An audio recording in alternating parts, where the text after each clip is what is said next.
Welcome back to Movies TV Mad. You can follow me on Twitter at Movies TV Mad. And welcome to Saturday's show. I'm going to babble on about Warner Brothers and DC, even try and clarify certain situations for you. Any business at its inception, at its beginning, struggles and doesn't make money.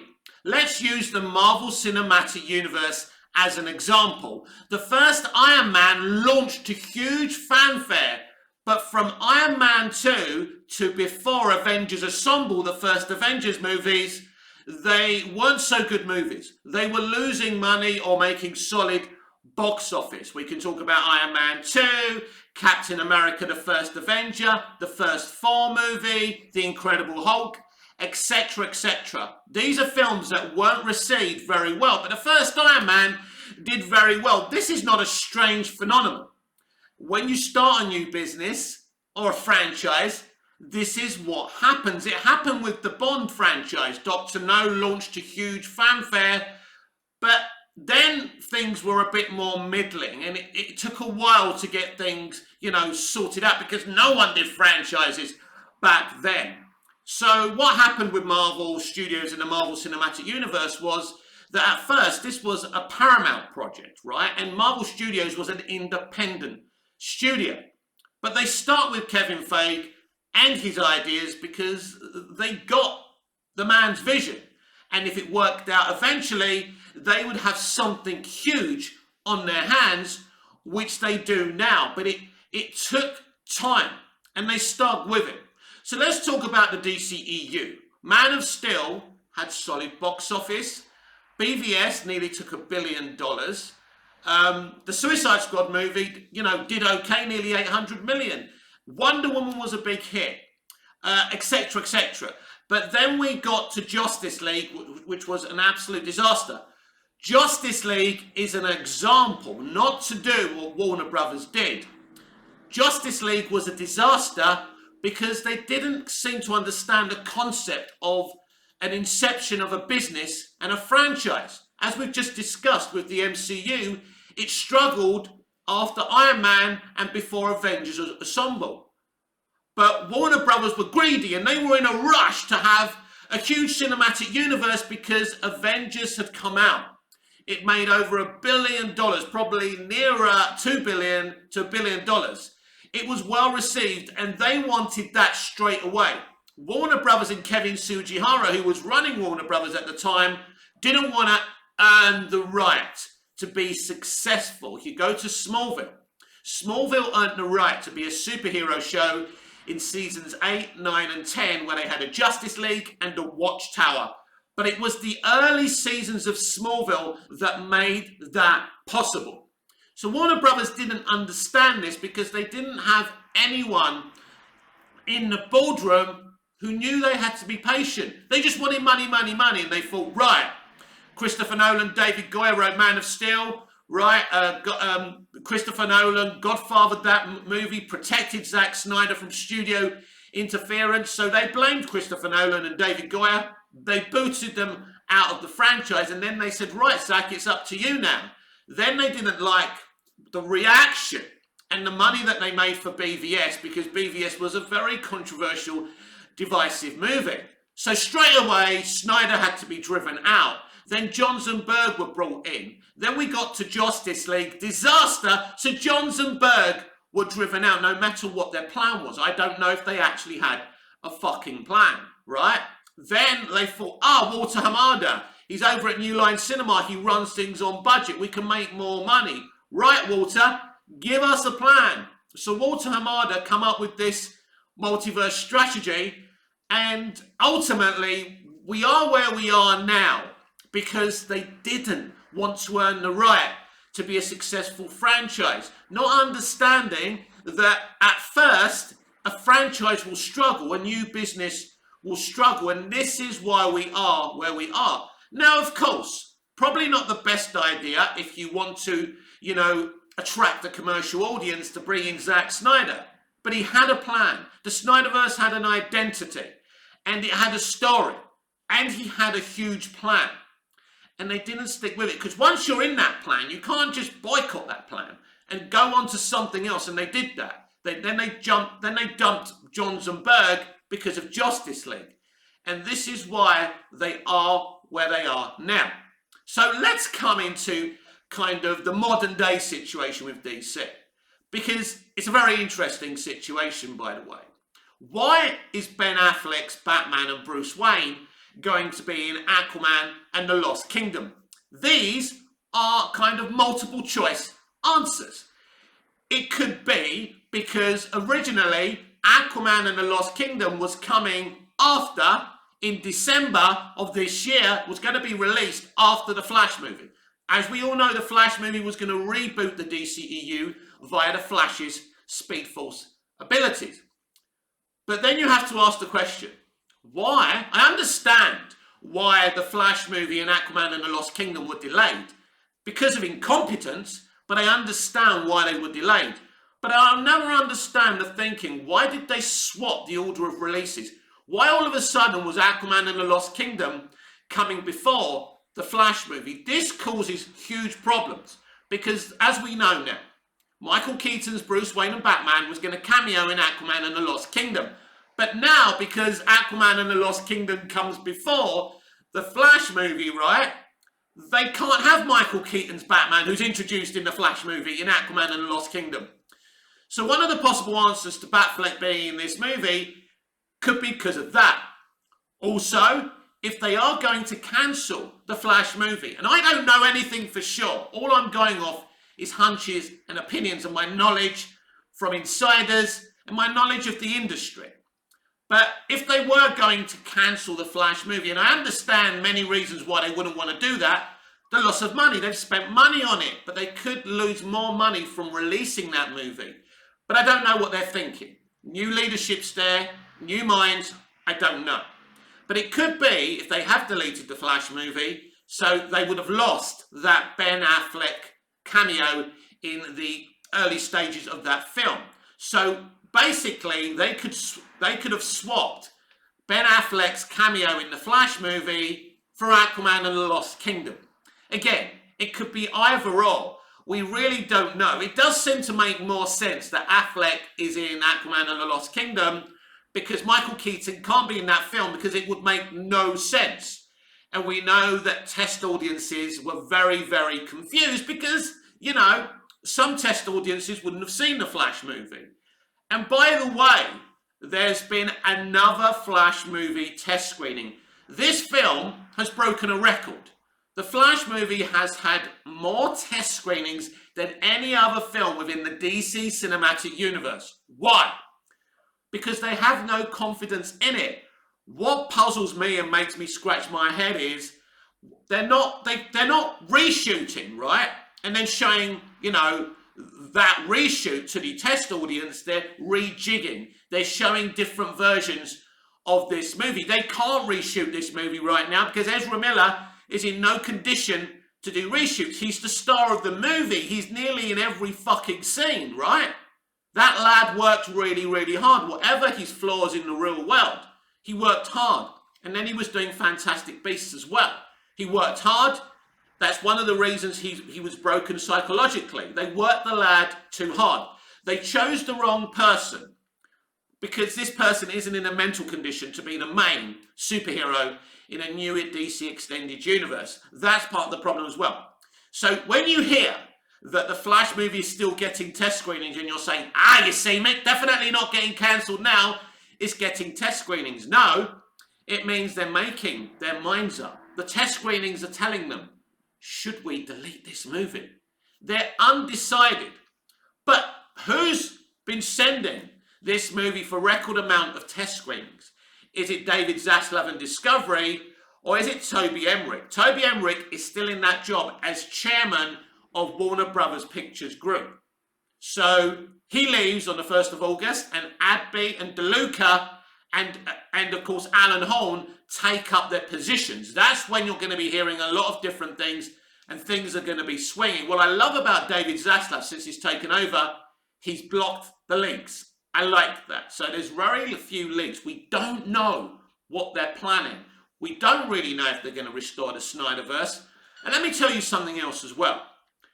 by publicising Ben Affleck being in Aquaman and the Lost Kingdom, if they're not considering restoring the Snyderverse, it gives my fellow Snyderverse fans false hope. And basically, Warner Brothers Discovery, you're making a rod for your own back. What, you know, the DCEU has been limping on since Justice League. I'll repeat again, whatever you think of the Snyderverse, it had a vision, it had an identity, it had an arc to it. Starts off with Man of Steel, continues with BVS, straight from Man of Steel. Suicide Squad does the same thing. Wonder Woman's a bit more self-contained, but it's part of that universe, okay? And then, you know, Justice League continues, or Zack Snyder's Justice League continues. Aquaman is a continuation of sorts. And then you've got Shazam, which has lots of kind of cameos and Easter eggs, which is cool. So there's a kind of continuing strand there. And then you go Birds of Prey, Wonder Woman 84, two very, very poor movies for one reason and the other. The Suicide Squad's a really good movie, but it wasn't successful in the box office for whatever reason that is. But that's the last DCEU motion picture we saw. And I think it came out last August. So it's nearly been a year since the last DCEU movie. Now, we've had Peacemaker, which I've, you know, complimented James Gunn on. So we've got this franchise which has no consumer viability, loyalty, interest. These are the facts. And that's another reason why Ben Affleck is probably going to be in Aquaman and the Lost Kingdom, and why they're advertising it so much, because Aquaman and the Lost Kingdom is in a little bit of trouble. Not because of the quality of the movie. James Wan is amazing, and he's going to deliver you a fantastic movie that you're going to love. But it's about Amber Heard and people boycotting the movie. That movie will still be boycotted whether Ben Affleck is in it for 5 minutes, 10 minutes, 20 minutes. It really doesn't matter. That's the situation. And this is a decision on the 1st of August when Alan Horn officially takes over his kind of role of advising David Zaslav and Adby and DeLuca. You know, what do they do about these situations? What's he do about the Flash movie? Batgirl still doesn't have a release date. These are not things I'm plucking out of my backside, everyone. This is a puzzle. This is a puzzle. The Flash movie is connected to Batgirl. Batgirl doesn't have a release date. That's why I've been suspicious about the Flash movie being cancelled. I don't know what they're going to do for sure. What do you think Alan Horn thought when he read the script or saw the Flash movie, which he must have done by now? Did he say, "Oh my God, Walter, this is fucking amazing. You're replacing Superman with Supergirl, you fucking genius. 5-year contract. You can remain as president of DC Films." No. Alan Horn is an intelligent person who built the golden age of Warner Brothers and the golden age of Disney.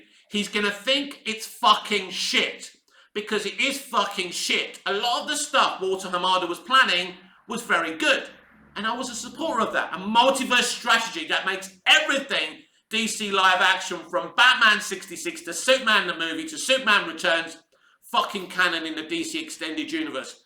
Great idea. So why then did you decide to delete Henry Cavill's Superman from canon? What is a complicated answer here? That it's not all bad. There's another kind of rumour going out, though it's not a rumour, it's facts. I know it's facts, I've seen it play out in the Flash movie, that they are trying to adapt Final Crisis. And that's what they're trying to do. And was the plan at the very least. Now, I do see great mileage if the Flash movie does happen for them continuing Final Crisis. Final Crisis could be a way to actually reboot the DCEU properly. Because by the time you get to the end of Final Crisis, and everyone from the entire multiverse, you know, unites to fight the new gods and Darkseid, and then you can kind of reboot it. That's a good idea. So that's a possibility, and that's where they could be going with this story of deleting Superman from the canon, because they're deleting Batfleck in the Flash movie from the canon as well, and Michael Keaton's Batman was going to be the new Batman. I think that was a temporary thing until we get to the end of Final Crisis. Then they would have to think again. So ultimately, what Walter Hamada was planning was very interesting. Unfortunately, Amber Heard and Ezra Miller have caused a problem. And I don't know what's going to happen now. These are decisions they have to make. What would you do if you were Alan Horn? Let's be absolutely clear. Yeah, he's only an advisor, but anything Alan Horn suggests, because he built 2 fucking studios in their golden eras, right? So whatever he says goes. Let's not fucking pretend here. It doesn't matter if he's sitting on his rocking chair at home. He doesn't have to be at Warner Brothers. He doesn't have to be at the lot. He's obviously told David Zaslav what he thinks should happen. If you were Alan Horn, would you carry on with this Final Crisis storyline, which is kind of interesting, in a franchise that's problematic? By releasing The Flash and releasing everything else, you can hobble over to the end of Final Crisis. Meanwhile, the new head of DC Studios, when they get them, can be developing a brand new DC franchise. You can't just delete the DCEU and then magic a new franchise. By releasing these films and getting to a Final Crisis movie, a team-up movie, right, that unites all the heroes of the multiverse against Darkseid and the New Gods, and then you end it in a kind of Avengers Endgame movie, right? Maybe directed by Zack Snyder. I have no idea. You give yourself time to develop a new franchise, and that is what they could be doing.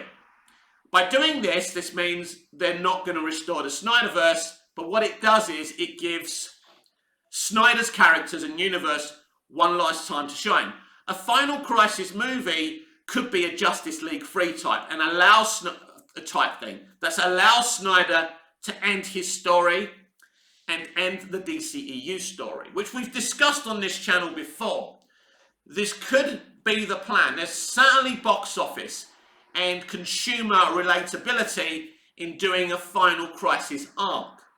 So this is what they could be doing, which means the Flash movie is still happening and Batgirl will eventually get a release date.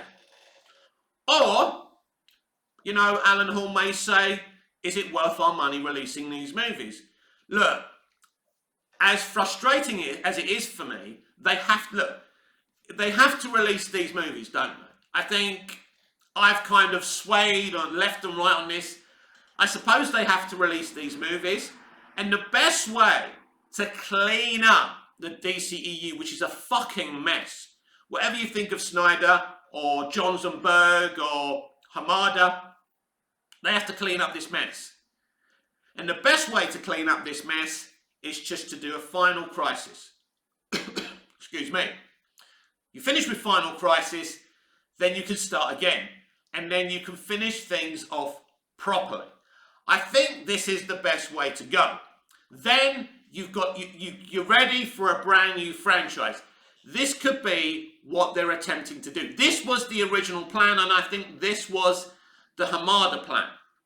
In the interim period, Alan Horn, DeLuca, and Abby are going to be in charge of DC live action. Walter Hamada's name was not mentioned by Alan Horn in the Hollywood Reporter article that I read out to you yesterday. Very curious.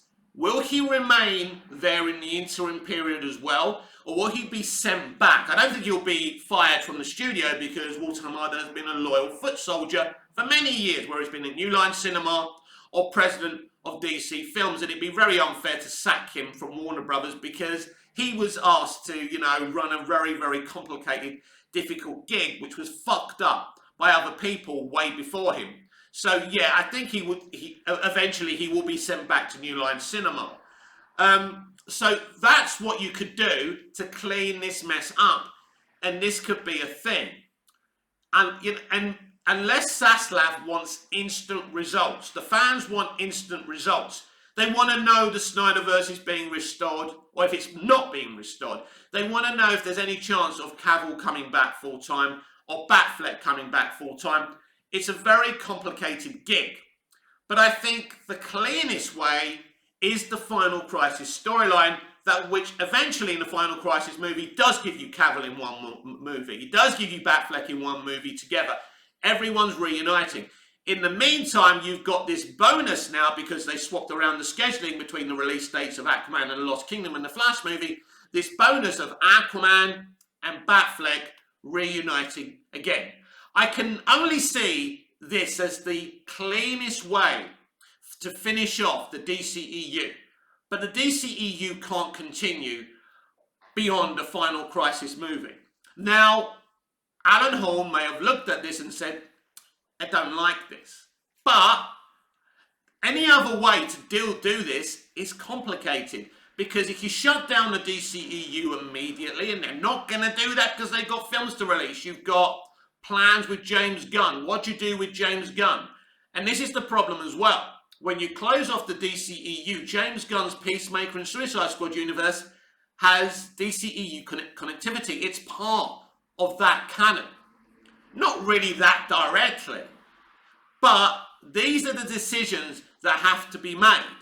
And I don't know what is going to happen. So that's where we are right now. It's very confusing for you, the consumer, definitely. It's all I try and do in my role here at Movies TV Mad, whether it's on Twitter or on this channel, is try and explain my hunches, my opinions, and how I see things. And I always try and put my bias, my fan bias, to one side. This video isn't about what I want, or what I don't want. It's about the best way to clean this mess. It's about me putting my mentality in the mentality of Alan Horn and David Zaslav. What does the interim period mean? The interim period for Alan Horn means maybe the next year or two, because I think that's what we're looking at. Because this studio is a mess. There's a mess to be cleaned up, not just with DC. We've had a situation where Warner Media and Warner Brothers Pictures have been on different sides. And there's been a civil war because of what Toby Emmerich, the culture that Toby Emmerich and Ann Sarnoff created at Warner Brothers Pictures. It was them versus us. As soon as AT&T decided to greenlight Zack Snyder's Justice League Snyder Cut, Warner Brothers Pictures and Toby Emmerich did not like that. Then Ray Fisher did what he did. It was all-out war. And John Stankey sat there thinking, this guy is fucking incompetent. He's not making real money for this studio. We've invested in this company and we're in the middle of a fucking mess. So John Stankey had known David Zaslav for many years. He knew he was a great business manager. And he said, is there a possibility of a merger here? I need a troubleshooter. That's what David Zaslav is. He's a troubleshooter who has bought a studio because he's not emotionally invested in none of this. He's here to do a job. David Zaslav will come in to people like J.J. Abrams, like he's already done, and Toby Emmerich, and said, what the fuck is this arrangement? You've got a non-exclusive deal with us. You're on fucking hundreds of millions. How dare you? He's trying to untangle messes like that. The fact that Abrams was kind of in charge of the Superman universe and not doing anything, you know, by recruiting a social justice warrior, a social commentator, you know, like Tanashi Coates to write a black Superman movie, and Zaslav saying you're holding this character hostage and doing nothing with him. This can't be allowed. So that's what Zaslav is. He's a troubleshooter. But Zaslav understands that he has no idea how the motion picture business works. So he went and got in a titan. Just imagine the mess that Toby Emmerich has left in his wake, leading to Zaslav to having to go and get a 79-year-old titan of the motion picture business. That's how big a mess this is. And this is not a 5-minute solution, whether it's DC, whether it's Warner Brothers. This studio hasn't got a good reputation with the consumer because they've made mistake after mistake and they haven't made the money that they should be. It's an absolute mess. So David Zaslav and Discovery have invested in a very long, drawn-out plan, and it's going to take a very, very long time to fix it. While they're fixing it, they need garnish like Affleck in Aquaman and the Lost Kingdom. They don't need Amber Heard in the Aquaman movie. They don't need Ezra Miller as the Flash. These are the problems they have to fix. They can either go with the Flash and say people will just forgive him by June of next year, but they can't go with him again. But I think if they do go with this Final Crisis, they'll have to stick with Miller, unless they replace him. These are the questions you want answered. They have to clarify the situation with Batgirl because it's very messy. They've already clarified kind of the situation with Aquaman and Lost Kingdom. Aquaman and Lost Kingdom is recently, and I think still is, going under extensive reshoots. Batfleck is part of that. It wouldn't surprise me if they've already cast a brand new Mira and they've secretly pushed her in there. That's why they've announced Batfleck, so nobody really notices what's going on with Mira. So they wouldn't announce it now while they're doing the reshoots because they don't want the media spying and stuff like that. There'll always be people with their cameras. I think they'll announce the new Mira afterwards. It could be Emilia Clarke. This would be a very good idea from the studio because she's a very, very popular choice. But she's a very, very busy lady. I know that firsthand, but we'll have to see what happens there. So I do think that Alan Horn would have told David Zaslav, you've got to get her out. Give her what she wants. Do whatever you have to do. Give her another job somewhere else. Give her own fucking HBO Max show. Do what you have to do. But get her out. Just like Toby Emmerich. They all claim to be Emmerich's friends, but they know the man has been a massive problem and couldn't continue at Warner Brothers Pictures. So do what you have to do to get him out. Give him his own fucking production deal. They've done that. He's gone. So then you have to suck out the poison that's at Warner Brothers Pictures. And this all takes time. Fixing DC live action takes time. And it will take time, everyone. So I don't know if we'll ever restore the Snyderverse, but I think Snyder directing a Final Crisis movie is a compromise. I think it will be a compromise that will upset a lot of Snyder fans. I don't know what's going to happen. I do know that Alan Holm was the one who brought Zack Snyder in to make 300. He's the one who brought Snyder into Warner Brothers Pictures, seeing him as a very, very, blue touch paper lighter, a groundbreaking director. That doesn't mean Horn is going to suggest that the Snyderverse is restored, but we do know he's very, very fond of Snyder and his abilities. But I don't think even Alan Horn would say, yes, Snyder can make us $1 billion a movie. He can give us what we want. He can give us the MCU. What about Alan Horn's connections to Kevin Feige? I've suggested this for quite a few times on this channel, that Kevin Feige could be the president of DC Studios. This is a very interesting thing that Ping Pong Flicks Chris Wong Svensson said on Twitter. Never say this is never going to happen in this business. Never say that. You always end up with egg on your face. I believe that Feige will announce in the next few months that he's no longer going to be the president of Marvel Studios. I think Victoria Alonso will get his job. And I think with the Alan Horn connections, I think this will be a very big thing for Kevin Feige to fix the DCEU. What he's done with Marvel is fantastic. I do feel the problems with Phase 4 have been more with other people than him. I think he's kind of relinquished what he's been doing a lot more. I don't know what he's been focusing on. Maybe Star Wars. Maybe he's been secretly trying to fix Star Wars. So I do think that Feige is a competent figure. And don't say that this can't happen. So yes, it's possible, maybe not realistic, but it's definitely a possibility that Kevin Feige could be the new president of DC Studios. The newly formed DC Studios that doesn't even exist right now. This would break the internet. This would destroy Marvel fans, but it's not beyond the terms of possibility. It's not beyond the realms of possibility that Feige could come in. What kind of person should run DC Studios? It should be someone who understands producing movies, that understands what the consumer wants, and understands these DC characters somewhat. Whoever comes in needs all these things to be able to make this successful. But it's going to take time. And that's why it's a good idea to implement Final Crisis to take you over the line until they create a new rebooted franchise. I don't know why I'm smiling, because I'm about to talk about Grace Randolph. Grace Randolph is an intriguing, complicated figure.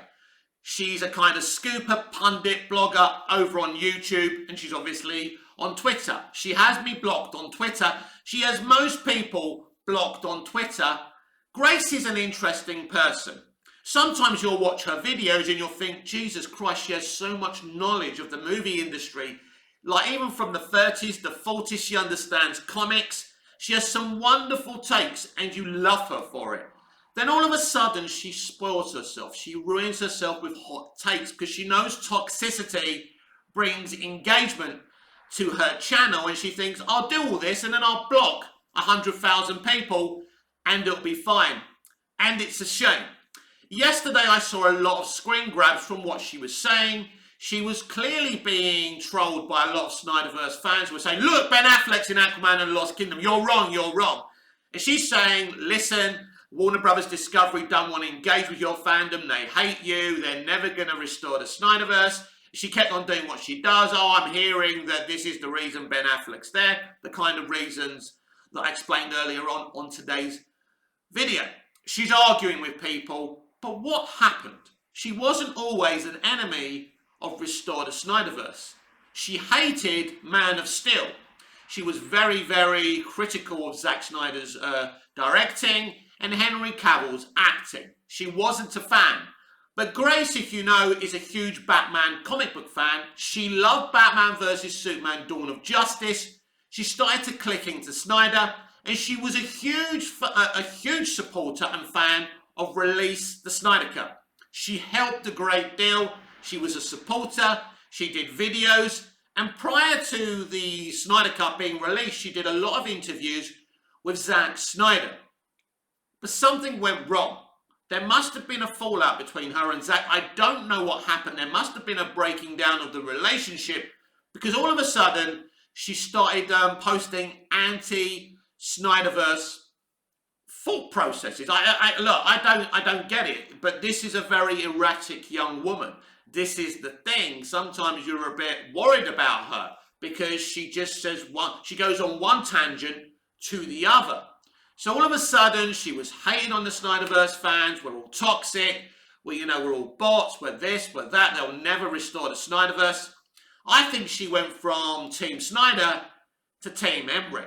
It's very clear to me that at some point Snyder was leaking certain things to her, like the potential of Wonder Woman 84 being a Flashpoint story. This was before the Flash movie was announced as a Flashpoint story. Someone told her that. And I'm not going to go into the details of Wonder Woman 84 and that Flashpoint situation, because clearly that was a thing. All of a sudden, when she leaked that, they decided to do reshoots and delay the movie to 2020. That's why there was some inaccuracy as far as you people are concerned to my reaction of Wonder Woman, the Wonder Woman 84 test screening to the movie we saw and my reaction to it, right? That's all I can say. NDAs. End of story. So she knew about that. There's clearly some truth to the Birds of Prey things about, Black Mask's thing in the crystal, private parts and all of that. I don't think she was lying. Again, someone had to leak it to her. It wouldn't surprise me if it was Zack. Then she went to Team Emmerich and he started leaking her some things. She's clearly a big player. But going against the fans, you don't have to agree with Snyderverse fans and stans. But the way she's going, and she's just plucking stuff out of her backside now, it's very, very toxic. I'm personally fed up of seeing screen grabs of what she has to say, because nothing she has to say is factual. With her relationship with Zack Snyder now breaking down, she doesn't have him as a source or a confidant. And with Toby Emmerich leaving on the 1st of August, she's lost that insider information. Grace Randolph knows nothing about DC live action, the DCEU, or what's going on at Warner Brothers. She doesn't know what David Zaslav's plans are. She knows nothing. I'm sure she was kind of frustrated that she didn't know. She didn't have a heads up about what was going on with Ben Affleck. None of us did. None of us who come on the internet and talk about this stuff knew. I know a lot of stuff. I know a lot of stuff that hasn't been announced yet. But that could happen and might not happen. Those situations. That's the situation around Warner Brothers in the DC live action universe. So she was clearly very, very frustrated. I mean, I was just excited that Ben Affleck and Jason Momoa were reunited and, you know, that the fans could be excited about something. But right now, you can't make any assumptions about the future of DC live action. But please keep it here on Movies TV Mad. Ignore Grace Randolph. If she upsets you, unsubscribe, unfollow her. At the end of the day, she is not an advantage to you. I'm not going to say she's not a good person, but she's just going to make your blood boil. There is no point in following someone who upsets you. This has been Movies TV Mad. I'm Mick, your host with the most. Just ask your girlfriends and your wives. Please like, share, comment, subscribe, hit the notification bell so you never miss this beautiful perfection. And I'll see you on Sunday's show. I already can't wait. I hope you're looking forward to it too. Until we see each other again, goodbye, au revoir, auf Wiedersehen.